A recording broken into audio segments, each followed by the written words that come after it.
बिस्मिल्लाहिर्रहमानिर्रहीम। अस्सलाम वालेकुम स्टूडेंट्स। आज के लेक्चर में हम चैप्टर 7 से क्रैकिंग का टॉपिक कवर करेंगे। क्रैकिंग को देखने से पहले आप अपनी बुक्स के पेज नंबर 121 को देखिए।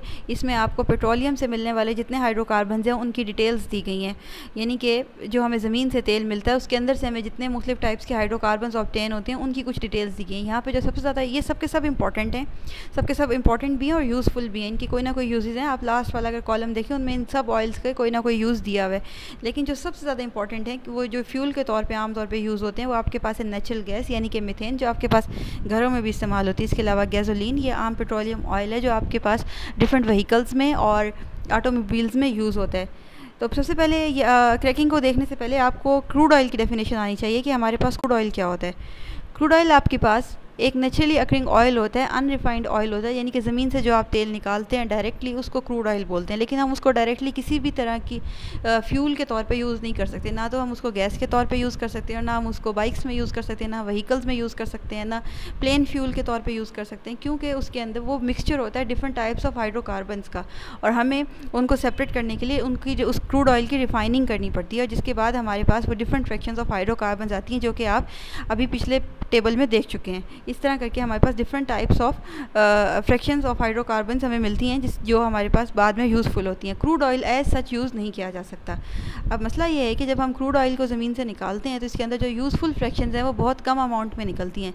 जैसे कि आपके पास जो मीथेन है वो, और जो आपके पास गैसोलीन ऑयल है वो कम अमाउंट में निकलता है और हमें उनकी सबसे ज़्यादा डिमांड है, वो सबसे ज़्यादा हमें चाहिए होते हैं। तो यहाँ पर हमारे पास क्रैकिंग का प्रोसेस यूज़ होता है। क्रैकिंग एक ऐसा प्रोसेस है जिसमें हमारे पास जो लार्ज साइज़ के जितने भी मॉलिक्यूल्स हैं उनको हम तोड़ के स्मॉल साइज़ में कर लेते हैं। इस साइज़ में कर लेते हैं जिस साइज़ में आपके पास गैसोलीन होता है। यानी कि अगर आपने टेबल 121 को जो 121 पेज पे आपको टेबल दिया गया है, अगर आपने उसको गौर से देखा है तो उसमें आपको नज़र आ रहा होगा कि जो आपके पास गैसोलीन ऑयल की जो फ्रैक्शन है वो C7 है। मतलब ये कि उसका जो एक मॉलिक्यूल है वो 7 कार्बन या 7 to 8 कार्बन जितना होता है। लेकिन इसके अलावा भी हमें क्रूड ऑयल से बहुत ज़्यादा 15, 27 और सो ऑन, इस तरह ज़्यादा कार्बन लेंथ वाले हाइड्रोकार्बन्स ऑब्टेन होते हैं। तो क्रैकिंग हमारे पास एक ऐसा प्रोसेस है जिसमें हम इन डिफरेंट जो आपके पास हाइड्रोकार्बन्स हैं लॉन्ग चेन के, इनको हम ब्रेक करके स्मॉल चेन हाइड्रोकार्बन्स बनाते हैं। ऐसे हाइड्रोकार्बन्स बनाते हैं जो कि हमारे लिए यूज़फुल हों। तो इस प्रोसेस को हमारे पास क्रैकिंग कहा जाता है। क्रैकिंग की आपको डेफिनेशन यहाँ से ही आपके सामने लिखी हुई नज़र आ रही है। इसके अलावा आपको अपनी बुक में पेज नंबर 122 पे मिल जाएगी। वहाँ पे एक आपको सिंपल इक्वेशन भी दी हुई है जिससे आप एक लार्ज चेन मॉलिक्यूल को ब्रेक डाउन करके स्मॉल चेन मॉलिक्यूल्स में कन्वर्ट करें, यूज़फुल हाइड्रोकार्बन्स में कन्वर्ट करें। तो आपने उसको भी नोट डाउन कर लेना है। इसके अलावा उस टॉपिक में पेज नंबर 122 पे ही आपको 3 डिफरेंट टाइप्स ऑफ क्रैकिंग दी गई हैं: थर्मल क्रैकिंग, कैटालिटिक क्रैकिंग और स्टीम क्रैकिंग।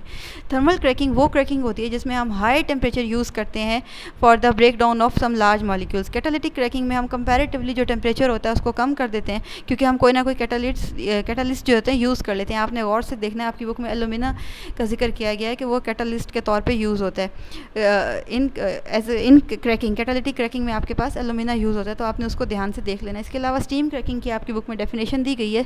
स्टीम क्रैकिंग हमारे पास ये होती है कि हम लार्ज हाइड्रोकार्बन्स को स्मॉल हाइड्रोकार्बन्स में कन्वर्ट करते हैं with the help of the steam, यानी कि वाटर की वेपर फॉर्म हम यूज़ करते हैं लार्ज मॉलिक्यूल्स को, हाइड्रोकार्बन्स को स्मॉल मॉलिक्यूल या हाइड्रोकार्बन्स में कन्वर्ट करने के लिए।